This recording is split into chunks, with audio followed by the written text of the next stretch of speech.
Hosted by you/knocked up27. I, 27F, am having trouble answering people's questions about my pregnancy, which has caused some drama with friends, all in their 20s. I'm 7 months pregnant with a child I plan to give to a wonderful couple through a closed adoption. I made this choice because the child was the result of non-consensual intimacy. I didn't press charges because I was a bit of a party girl and didn't think I would be believed. I honestly have no idea who the guy was. I just remember trying to push him off and being too drunk to do so. My choice not to press charges. My choice to keep the pregnancy. My choice to place the child for adoption. I am comfortable with these choices. They are private and personal, and I am keeping most of this to myself. My inconsiderate friends and coworkers have turned it into a game. I was hiding the pregnancy until I really started showing a couple of weeks ago. I get that people are curious about it, it's rather surprising, but I saw a betting pool being passed around the office. They are placing bets on who the father is. I was shocked and a little hurt. My friends are curious too. I have one close friend who basically knows everything. She's going to be in the room for the birth with me, and she's not telling anyone. So, rumors are spreading. One terrible rumor is that the father is my, now former, friend Karen's husband, Troy. Karen called me in tears. I went over to her house to tell her to her face that it wasn't possible.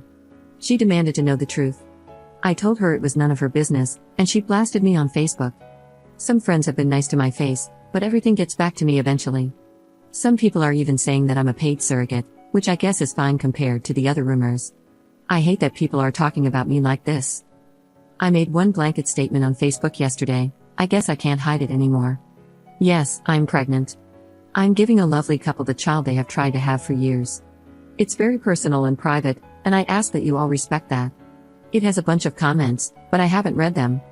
I'm going to take a big break from social media. I don't know what else to do or say. I am uncomfortable with everyone's constant questions. I love my job and usually enjoy my coworkers. I hope I can just suck it up and go back to normal in a few months.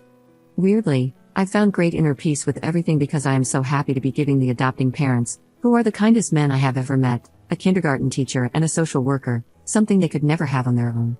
Here's what I need from readers of this sub. What can I say that isn't a lie but will shut people up without giving out information I'm not comfortable sharing? I don't like calling her, the baby is female, an accident. The two people who know the whole truth, my friend and my doctor, immediately asked me why I didn't report it. I'm ashamed and humiliated. I really don't want to say much of anything.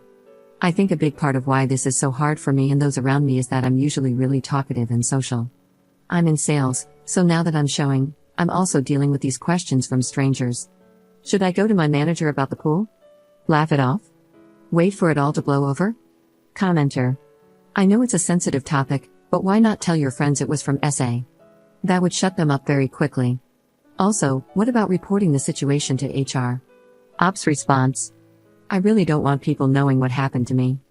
Like I said in my post, the first reaction was, why didn't you report it? I hate that I didn't. I hate that some guy is out there, thinking he can get away with it. I hate that I used to drink so much. I hate that because I used to drink a lot and hook up a lot, people think so little of me. I just don't want everyone to know. I don't want this little girl to ever find that out. Regarding work, we're a smallish outfit. We don't have an HR department.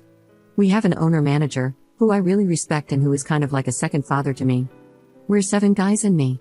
I've always been one of the guys about this kind of stuff. I should go to the owner and tell him what's going on. I've been avoiding him. I've been avoiding everyone. I don't want to be pitied, but this situation is even worse. I'm all over the place, sorry. I'm shut in my office with the worst heartburn I've ever felt, trying not to cry. Update 4 hours later. Thank you so much for all the support. I'm glad I posted this. I had a good cry, took an antacid, or 4, and went to the owner, Jim. I told him the truth, and I told him that I really didn't want the guys to know and that I needed the jokes and talk to stop because it was hurting me. He hugged me and told me he was proud of me, which made me cry again, freaking hormones. He gathered the staff and had a quick, what he calls come to Jesus, meeting.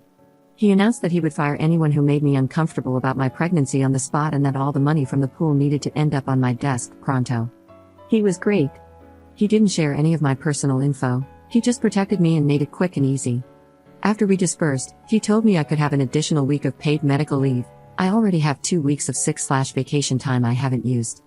I'm going to text/talk to my friend and tell her she can subtly let people know what happened, especially Karen. This baby bump is sales gold. I just landed a big commission while sitting. I still think, as great as Jim is, I need to get out of this town. I'll always be a trailer park slot to people around here. My mama died when I was really young, and I acted out a lot after that.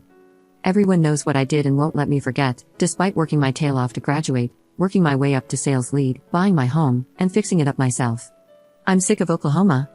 I'm thinking maybe somewhere in Oregon or Washington. It's real pretty up there. Again, thank you for all the kind and helpful advice. I feel so much better. This has always been one of my favorite subs to lurk. Thank you all. Second update 6 months later. First, I'd like to thank the kind, understanding folks in this sub for your help when I posted this a few months ago. I had a few PMs asking for updates and how everything went. It's been a wild ride. I'm posting this from a freezing, but spectacular, beachside hotel on the coast of Oregon. I had a job interview this morning that I feel really great about, and I have 2 more lined up. My house sold fast, and I have some money to live on and start fresh. And do I ever need a fresh start? A few days after I made that post, rumors started up again. I was supposedly pregnant with my boss's baby, some of you called that. And then it was a coworker's.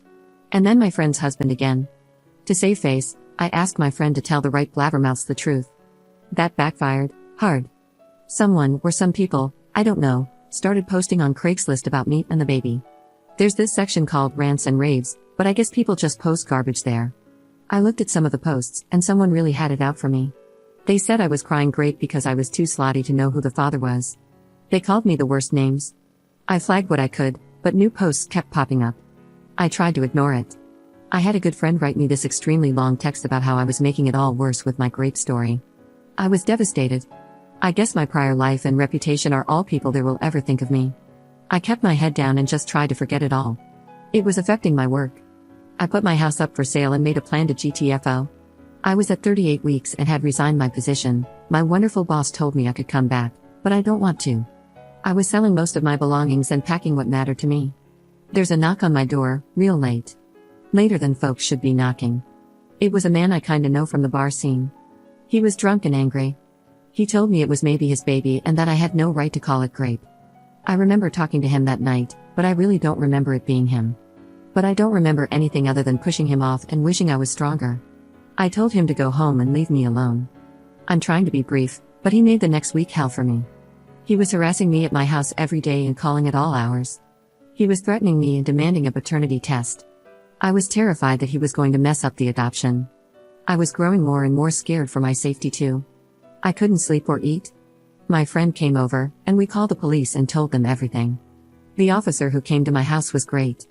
I don't know what they said to him, but it worked, and he left me alone. I went into labor the next week. I ended up getting a C-section because the baby had turned and was breech. One of her fathers ended up holding my hand. My friend was there, but only one person was allowed in the room. He got to cut the cord. The baby was perfectly healthy and beautiful. She had this thick, dark hair and the chubbiest cheeks. Her fathers were instantly and madly in love. They took her home the next day. I had to stay a while because of the surgery. It was the hardest 3 days of my life. The hospital sent a therapist in, and she was helpful. When I was released, I spent a few days in a luxury hotel with my dear friend. I never went home. I paid someone to pack my stuff for me.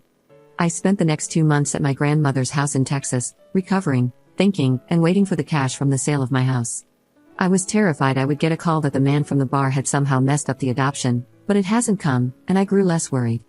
I honestly don't care who the father is. I just want the baby to have a good life. I continued to see another therapist. When I felt well enough, we packed my rig and I took off. There was a vague plan to head west and find it. I went to the Grand Canyon. I saw the Great White Sands. I spent an entire freezing day staring at the ocean in Santa Monica. I did the trip cheap, mostly sleeping in my car and staying in cheap hotels. I spent time in every place where I found beauty. I landed here, at the prettiest place I've ever seen. I got a good rate at a motel and got an Oregon driver's license. I thought about changing my name too, but I don't want to change who I am. Just the where. Wow, this ended up being a novel. Thanks again.